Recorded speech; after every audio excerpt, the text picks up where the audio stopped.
आसिफ की 24 year old था, वो 24 साल का था। ईद के बाद उसकी शादी थी। वालदा का इतना लाडला कि पागल हुई पड़ी है मामा।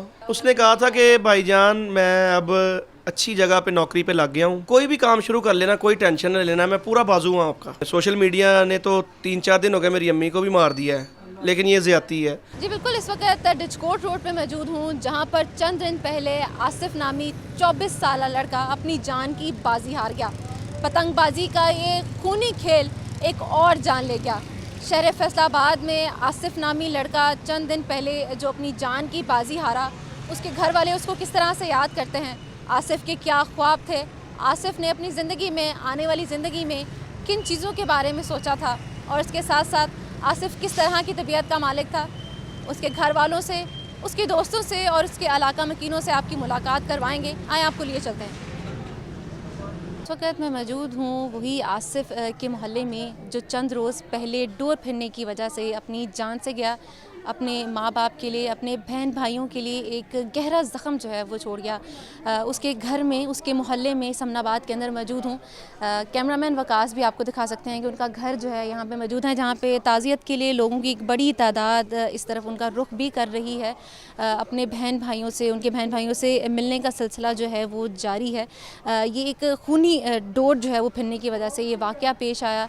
इस वक्त उनके मोहल्ले के अंदर मौजूद है, जहाँ पर आसिफ जो है खेल कर बड़ा हुआ, अपनी ज़िंदगी के तमाम ऊंच नीच को जो है उसने देखा और आखिर को जो है वो अपनी ज़िंदगी से हाथ धो बैठा। एक ऐसे जो है नाखुशगवार वाक़या जो है वो पेश आया जो कि उसकी सारी ज़िंदगी को और उसके घर वालों को जो है उनकी ज़िंदगी को बदल दिया। इस वक्त मैं उनके मोहल्ले के अंदर मौजूद हूँ। हमारे साथ उनके चचा जो हैं वो मौजूद हैं, कुछ मोहल्लेदार मौजूद हैं जिन्होंने आसिफ को हमेशा से देखा, उसको बचपन से लेके बड़े होते तक उसकी किस तरह की ज़िंदगी थी। उनके चचा हमारे साथ मौजूद हैं, उनसे जान लेते इस हवाले से। सर बताइएगा कि बहुत ही नाखुशगवार वाक़या जो है चंद रोज़ पहले पेश आया।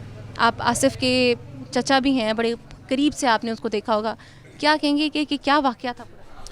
वो बच्चा जो है जी बहुत ही कमगो बच्चा था और पूरी उसकी 23-24 साल ज़िंदगी में वो जी अच्छा अस्सलाम वालेकुम, इसके अलावा मुझे नहीं लगता उसने कोई और वर्ड्स यूज़ किए होंगे।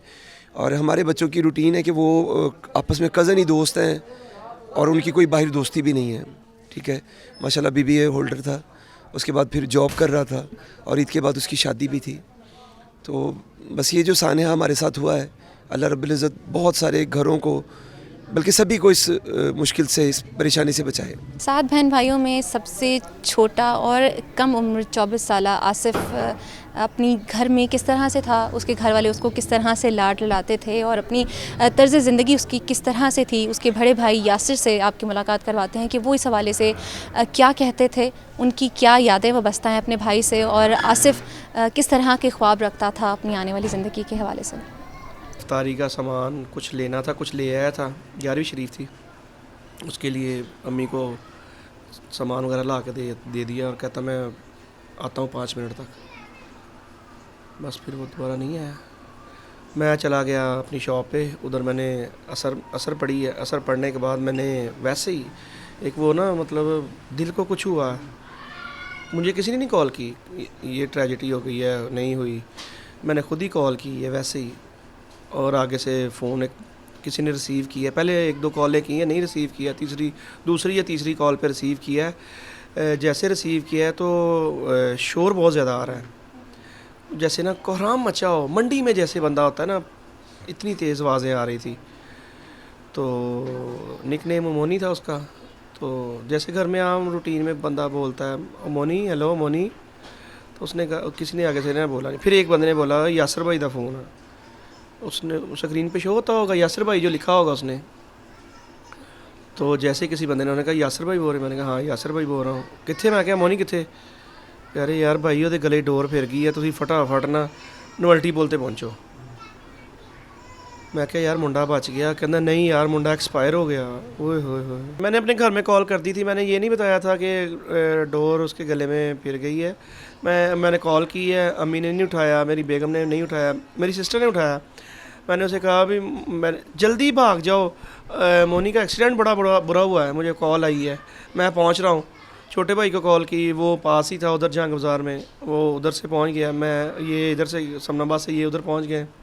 तकरीबन 2-4-5 मिनट में ये पहुंच गए, मैं 10 मिनट में पहुंच गया होऊंगा। आगे जाके देखा तो हमारा किस्मत का फ़ैसला हो चुका था।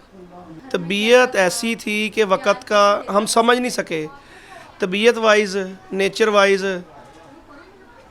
और लुक वाइज तो सब सारी दुनिया ने देख ही लिया है कैसा था। जैसा वो चेहरा था वैसा ही वो इंसान भी अंदर से प्यारा था। पैगाम ये है कि मैं रिक्वेस्ट ही कर सकता हूँ ऐसे, यार ये 2 मिनट का आपका मज़ा है, 2 मिनट का मज़ा है। ज़िंदगी बर्बाद एक ही नहीं है, उससे उसके साथ जितने भी रिलेटेड हैं सबकी ज़िंदगी बर्बाद है, चाहे उसकी बहनें हैं, चाहे उसके भाई हैं। ये तो चलो कुंवारा था, चाहे उसके बच्चे हैं, ये तो कुंवारा ना, मैं जनरली सब की बात कर रहा हूँ। माँ की तो उजड़ ही गई है ना। तो बड़ी सोशल मीडिया पे गर्दिश कर रही है एक बात, एक वीडियो, एक मेरी अम्मी के बारे में। सोशल मीडिया ने तो 3-4 दिन हो गए मेरी अम्मी को भी मार दिया है, लेकिन ये ज़्यादती है। जो लोग हमारा दुख कम नहीं कर सकते तो काइंडली बढ़ाएं भी ना। और एक कल मैंने बल्कि एक मेरे से अफसोस फातिहा कहने के लिए एक आया, उसने मुझे टिकटॉक पे वीडियो दिखाई है, उस पर एक लड़की की तस्वीर है, आसिफ की तस्वीर है, उसके साथ लड़की की है कि ये इसकी मंगेतर थी, इसके साथ इसकी शादी थी।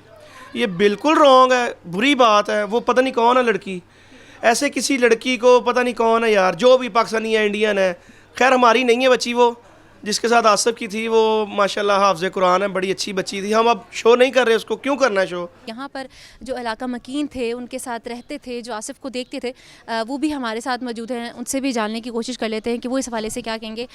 सर मुझे बताइएगा कि आप आसिफ को देखते थे, वो इस मोहल्ले में होता था, घर से बाहर निकलना, किस तरह का रवैया था, कैसी तबीयत का मालिक था? वो किसी के साथ ग्रुप में नहीं शामिल था। वो आता था, सुबह काम पे जाता था, सलाम लेता तो चले जाता था। किसी लड़के के साथ आयरा वगैरह कोई तकरीब कर, कोई बंदा और अमन पसंद शारी था, नमाजी परहेजी आदमी थी, और कोई नहीं था। और हम मैसेज देंगे कि गवर्नमेंट को कि क्रैक डाउन कर दें और पतंगबाजी बेचने वालों को, बनाने वालों को पकड़ें और सजाए वाक़या दे दें। मैं CPO को और RPO को मुबारकबाद देता हूँ जिन्होंने ये अच्छा काम किया है। मुझे ये भी साथ साथ बताइएगा कि आसिफ जब मिलता था सबसे तो किस तरह का खुश मिजाज था, या जैसे आपने कहा कि ग्रुप में खामोश रहना, किस तरह? खुश अखलाक था, सलाम दुआ के साथ बात, कुछ काम नहीं, किसी के साथ भी नहीं, किसी के साथ भी नहीं, खुश अखलाक था और अच्छे तरीके से मिलता था। एक पैगाम दे दें कि ये जो एक खूनी खेल जो है वो खेला गया है, और ये अभी भी मज़ीद जिस तरह की पतंगबाजी जो है वो होती है, जिसकी वजह से कई जानें चली जाती हैं, क्या पैगाम देंगे कि इसको रोका जाए? मैं तो पहले भी कह रहा हूँ कि मैं इंतज़ामिया से कह रहा हूँ कि जो बेचते हैं, जो बनाते हैं डोर को, पतंग को, उसको पकड़ा जाए, उसको करारे वाक़या सजा दी जाए और पाबंदी लगनी चाहिए। इसके ऊपर पाबंदी जो है वो लगने की बहुत ज़्यादा ज़रूरत है, ताकि इस तरह का खेल, इस तरह की जानें जो हैं या अपने माँ बाप से दूर होने का सदमा दोबारा से किसी माँ बाप को ना हो सके। और यहाँ पर इनके इलाका मकीनों ने और इनके चचाजाद, इनके बड़े भाई, उन्होंने भी यही पैगाम दिया कि हम चाहते हैं ज़िले इंतज़ामिया और हुकूमत इस बारे में एक्शन ले कि पतंगबाजी और डोर का इस्तेमाल जो है उसका मुकम्मल क्रैकडाउन किया जाए।